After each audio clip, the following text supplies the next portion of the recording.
저는 오늘 누가복음 1장 26절부터 33절의 말씀에 힘입어 기다리며 맞이하는 성탄절이라는 제목으로 여러분과 은혜 말씀을 나누도록 하겠습니다. 성탄절 하면 어떤 그림이 연상되십니까? 빛나는 별빛, 낙타를 탄 동방박사들, 말 구유에 누워있는 아기 예수와 그 아기 예수의 부모들, 또한 동방박사들과 목자들의 경배 등 이런 그림들이 우리 눈에 또한 크리스마스 카드에 담겨져 있습니다. 또 화이트 크리스마스라 하여 성탄절 카드에는 눈 내린 마을과 그 교회, 또한 눈 위에 달리는 사슴과 뚱뚱한 산타크로스 할아버지가 그 사슴들을 갖다가 땀내게 하면서 달려가는 그 모습들이 등장됩니다. 물론 예수님이 태어나신 베들레헴의 기후와는 상관이 없습니다. 북반구의 서양에서 이루어진 성탄 문화의 산물입니다. 적도 부근을 위시해서 남반부에 있는 그 뉴질랜드와 호주가 있는 곳엔 여러분 계절이 반대로 그 여름입니다. 그래서 그곳은 북반구의 여름인 7, 8월이 되어야 눈을 볼 수 있다고 합니다. 우리가 사는 곳은 요즘에 냉장고 덕분에 얼음은 매일 데하여 살지만 하늘에서 내리는 눈은 아무리 발달된 과학으로도 만들 수 없다는 것입니다. 정말 천지가 개벽하기 전에는 눈이 올 수가 없습니다. 우리에게 맞는 그림을 생각해 보고자 합니다. 먼저 첫째로 우리 삶의 성탄절입니다. 해마다 12월이 되면 성탄 카드를 고르게 되는데 카드들은 많지만 마음에 와닿는 좋은 그림이 보이지 않아서 고심하며 고르게 됩니다. 저도 여러분들을 위해서 성탄 카드를 고르는데 좋은 카드가 있어서 단번에 골랐습니다. 나중에 받아보시면 아실 것입니다.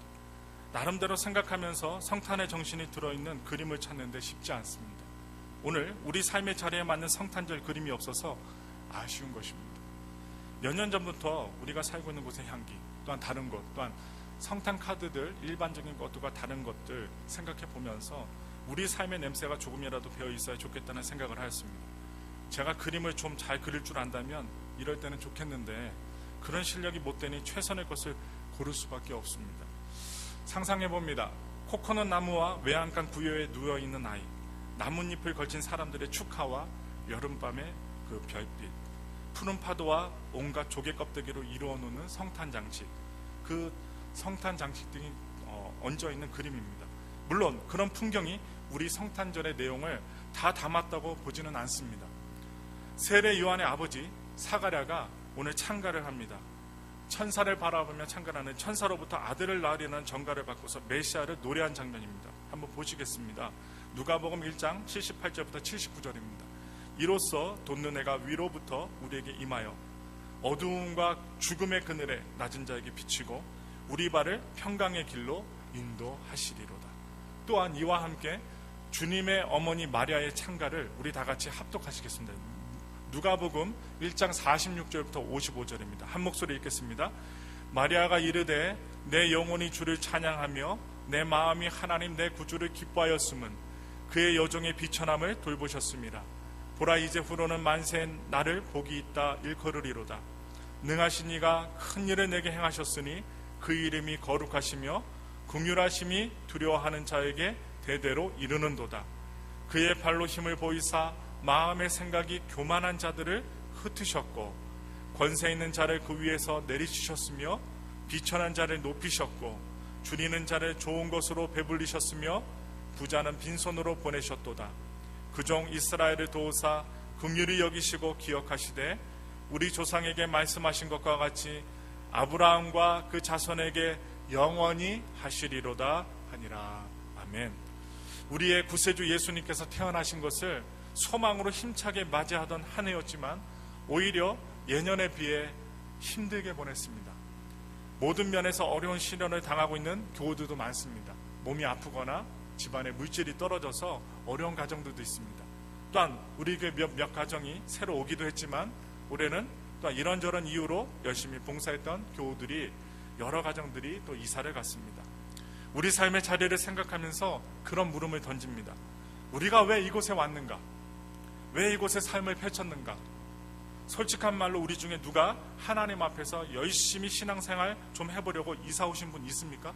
신앙생활 잘해보려고 이사 오신 분 있으리라 믿습니다. 하나님께서 꿈속에라도 가라고 하여 사명을 가지고 오신 분 있습니까? 어쩌다 왔지 않습니까? 다시 우리 삶 속에서 맞이하는 성탄절의 그림을 그려보면서 여러분들은 오늘 제 설교를 들으면서 한 주만 남은 성탄절의 그림을 어떻게 그리실지 저는 궁금합니다.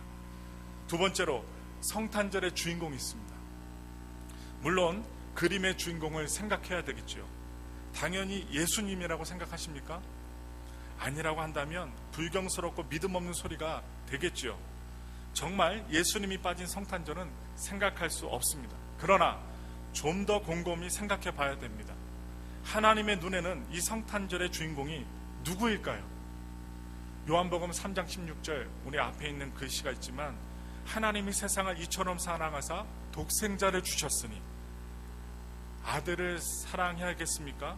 여러분, 아들을 사랑해서 아들을 세상에 주셨다는 표현보다 여러분 거꾸로 생각해 보면 세상을 사랑하시어 아들을 주셨다는 것입니다. 우리들을 사랑해서 아들을 주셨다는 것입니다. 그러니까 세상이 먼저 주인공입니다. 바로 여러분과 제가 주인공입니다. 우리가 빠지면 안 됩니다.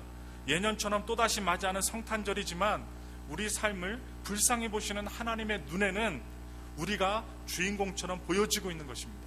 여러분 한 분 한 분이 주인공이고 하나님은 귀하게 여기신다는 거예요. 그래서 우리의 삶을 제대로 그려야 합니다. 예수님의 얼굴을 바로 우리들의 모습에 따라서 변화되는 것이기 때문입니다. 마치 자식의 희노애락에 따라 부모의 얼굴이 활짝 꽃이 피는 것과 같이 예수님도 우리의 모습을 보시고 활짝 웃으신다는 말입니다. 경배하는 목자들, 동방박사들, 이들은 예수님의 탄생을 맞이하는 세상의 대표자들입니다. 길을 와서 귀한 예물을 드렸고 천사들의 소리를 듣고 베들레헴으로 달려가 예수님을 경배하였습니다. 이들이 없는 성탄절, 세상에 없는 예수님이 무슨 의미가 있겠습니까? 마치 우리가 이 자리에 없다면 예수님의 성탄절은 의미가 없다는 것입니다. 자기 삶을 살던 이들이 성탄절을 맞이했던 것입니다. 이들이 경배드리는 사람의 모습이 성탄절의 중요한 밑그림이 되었다는 것을 말씀을 드리는 것입니다. 그들은 오로지 경배만 드렸어요. 아까 성가대가 나와서 오 임마누엘 하면서 경배와 찬양을 드렸듯이 아무 조건 없이 예수님 오신 것을 그저 경배하고 찬양하는 것이 중요하다는 것입니다. 무엇을 요구한 것도 아닙니다. 아기 예수님이 무슨 능력을 발휘한 것을 알고 있었을까요? 예수님이 울기만 했지 예수님이 초능력적인 치유의 역사, 신유의 역사 이뤄내지 않았다는 것입니다. 그로부터도 30년이 지나서야 비로소 사람들 앞에 등장하신 예수님이셨습니다. 그들은 오신 것 자체만으로도 경배드렸어요. 예수님이 말구에 누워 계셔서 마리아의 젖을 빨고 또한 울고 또한 어떻게 해요? 그 목소리를 내는 그 모습, 환하게 웃고 있는 모습 그 자체만으로도 경배를 드렸다는 것입니다. 우리도 이런 신앙을 가져야 됩니다. 우리가 주님을 경배한다는 사실만으로도 만족할 수 있는 신앙입니다. 그 신앙 말입니다. 이것이 처음 성탄절을 맞이한 사람들이 한 일이었습니다. 동방박사들은 그 먼 길을 왔습니다.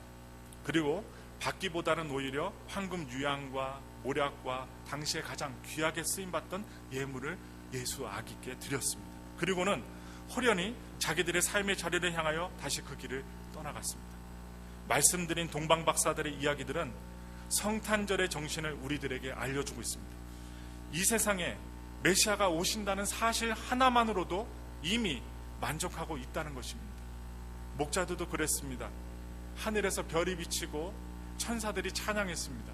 그 별을 따라 계속 쭉 따라왔더니 아기 예수님이 탄생하신 것입니다. 그 대열에 끼어서 경배한다는 것만으로도 그들은 기뻐했습니다. 이런 목자들의 마음을 우리 삶의 자리에서 담을 수 있기를 간절히 소망합니다. 여기 앉아 계시는데 자꾸만 무슨 소리만 들려요? 징글벨 징글벨 이런 소리만 들으면 어떻게 해요? 선물만 머릿속에 꽉 차갖고 어떻게 합니까? 내 딸이 보너스 받은 그 돈으로 나에게 무슨 선물을 갖다 줄까? 막 그런 선물. 그런데 어떻게 해요? $1 주니까 엄마의 마음이 확 10달러 주니까 100달러 주니까 한 1000불 줄 줄 알았는데 예를 들어서 그렇게 마음이 콩밭에 가 있으면 안 된다는 것입니다. 세 번째 말씀입니다. 감동하시는 하나님의 말씀을 전합니다. 밤하늘의 메시아를 가리키는 별과 동방박사들은 당시 세상이 얼마나 메시아를 갈망하고 있었는가를 말해줍니다. 오늘 우리의 삶에도 역시 하나님의 은총이 필요합니다. 우리의 힘으로 하다가 지친 곳, 더 이상의 노력으로 이룰 수 없는 곳, 이제는 하나님의 역사만을 기다릴 수밖에 없는 형편에 주님의 은총이 있어야만 합니다. 저도 항상 느낍니다. 제가 약하고 연약하고 부족함을 항상 느낍니다. 그래서 어떻게 해요? 새벽에 나와서 기도합니다. 제가 죄인입니다. 무슨 문제가 터지거나 어려움이 있을 때 항상 제 가슴을 칩니다. 남을 탓하기보다는 저를 다시 한번 돌아보면서 부족함을 하나님께 내어놓습니다. 왜? 하나님의 은총 없이는 제가 사역할 수 없기 때문입니다. 나 혼자 할 수 있다고 해야 대장부답겠다 하겠지만 조금 차원을 달리 생각해 보십시오. 우리가 힘을 내서 또한 살아가는데 어디에서 힘을 얻어야 하느냐 말입니다. 여러분들은 어디에서 힘을 얻으십니까? 누가 돈을 줄 때? 칭찬할 때? 아기 예수님만 바라봐도 힘을 얻으시는 성도들이 되었으면 좋겠습니다. 문제 많은 우리의 삶의 한가운데서 우리가 하나님을 믿고 의지하며 우리에게 메시아를 주심을 감사하며 경배한다는 것이 얼마나 귀한 일이라는 사실을 깨닫는 것이 성탄절을 맞이하는 성도님과 목회자의 자세입니다. 이 자세가 없으면 여러분 다른 일들로 인해서 실망하고 낭망하고 좌절하게 됩니다. 중년을 위한 콘서트가 한국에서 열렸습니다. 어느 여자 가수가 나와서 열심히 노래를 불렀습니다. 한 곡 한 곡 끝날 때마다 갈채가 쏟아지고 박수를 치고 환호성을 지릅니다. 분위기는 고조되고 가수는 무대에서 내려와 관객들에게 마이크를 대고 이 콘서트에 온 이유를 물었습니다. 한 사람 한 사람씩. 사람들의 반응도 각양각색이었습니다. 그러다가 한 부부에게로 이 가수는 다가가서 마이크를 건넵니다. 두 분은 오늘 제 공연에 어떻게 오시게 되었습니까? 두 사람은 대답이 없었습니다. 그냥 눈을 지그시 감고 가만히 있었어요. 그랬더니 가수는 관객들에게 기다려보자는 제스처를 하면서 어떻게 해요? 잠시 기다리라고 하면서 모양을 하고 기다렸습니다. 한참 후 남자가 눈을 뜨고 입을 열었습니다. 부도가 났습니다. 도망다니다가 지쳐서 아내와 죽기로 결심을 했습니다. 마지막 남은 돈으로 채권자들에게 성의를 표시하고 나니 딱 10만 원 남았습니다. 100불 남았습니다. 주머니를 뒤지다가 이 공연 팜플렛이 나왔고 마지막으로 우리 부부가 평소에 좋아하던 당신의 공연을 보고 죽자고 합의했는데 막상 이렇게 공연을 보다 보니 우리들은 다시 살고 싶어졌습니다. 살아서 함께 웃고 노래 부르고 힘을 내서 또 하루를 시작해야 되겠다는 생각이 드는 것입니다. 그 노래 제목이 뭐였을까요? 쨍하고 해뜰 날 돌아온단다. 쨍하고 해뜰 날 돌아온단다.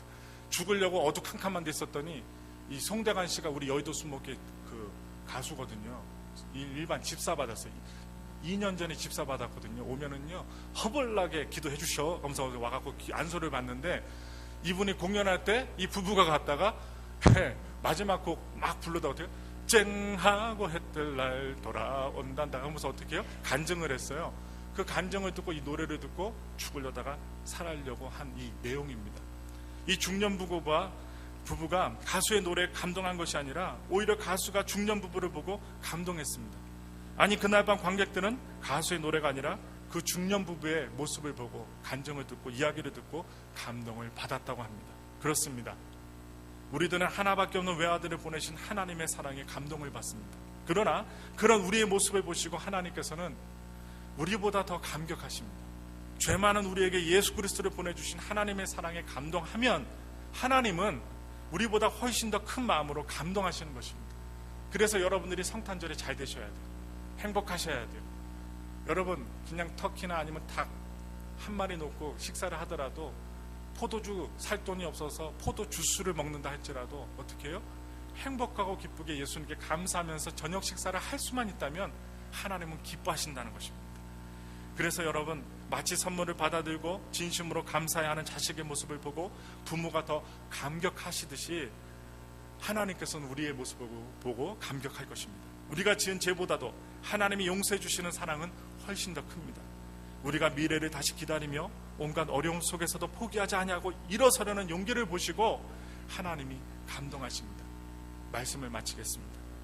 메시아를 탄생시킨 메시아를 출산한 어머니 마리아는 평생을 고통 속에서 살아갑니다.